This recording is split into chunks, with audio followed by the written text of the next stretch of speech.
Hello, ഉമ്മാക്ക് bank പോകേണ്ട ഒരു ആവശ്യം ഉണ്ടായിട്ടാ. അപ്പോൾ കൂട്ടിന് വേണ്ടിയിട്ട് ഞാനും പോയി.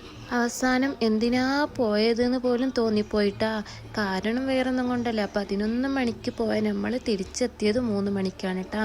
കുറേ നേരം ബാങ്കിൽ തന്നെ പോസ്റ്റായി. ആദ്യം ഞാൻ പോകുന്നില്ല എന്നെല്ലാം വിചാരിച്ചിട്ടാണ് കേട്ടോ ഇരുന്നത്.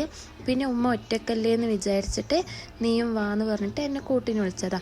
അപ്പം നോക്കുമ്പോൾ കുറച്ച് നേരം കഴിഞ്ഞത് എൻ്റെ ഹസ്ബൻഡും കൂടി വന്നിട്ടാ.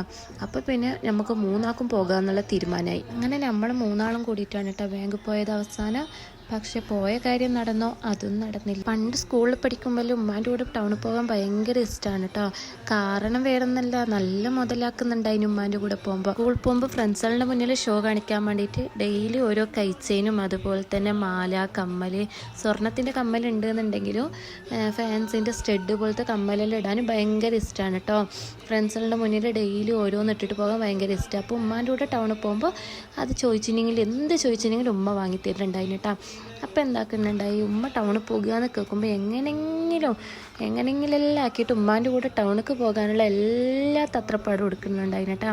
ബാങ്കത്തെ പരിപാടി നടന്നിട്ടില്ല എന്നുണ്ടെങ്കിലും വിശപ്പിൻ്റെ വിളിക്ക് ഒരു കുറവും ഉണ്ടായിട്ടില്ല കേട്ടോ. അപ്പോൾ ആദ്യം ഒരു ജ്യൂസ് കുടിച്ച് പിന്നെ അതിൻ്റെ ശേഷം തന്നെ ചോറ് വയ്ക്കാമെന്ന് പറഞ്ഞിട്ട് ഒരു ഹോട്ടലിൽ കയറി. അപ്പോൾ ഈ ചോറ് കഴിച്ചതിന് ശേഷമാണ് കേട്ടോ ഒരു സമാധാനം കിട്ടിയത്. അപ്പോൾ ഇതാ ചോറെല്ലാം കഴിച്ച് പിന്നെ അങ്ങനെ പെരക്കൊക്കെ പോണ വഴിയിൽ ഒരു മൈലാഞ്ചി വാങ്ങിയിട്ടാ. മൈലാഞ്ചിൻ്റെ കലാപരിപാടികൾ നാളെ നിന്ന് നമുക്ക് തുടങ്ങാം. അപ്പോൾ ഓക്കെ, ബായ്. അപ്പോൾ എന്നെ സപ്പോർട്ട് ചെയ്യാനും അതുപോലെ എൻ്റെ ചാനലൊന്ന് സബ്സ്ക്രൈബ് ചെയ്യാനും മറക്കണ്ട.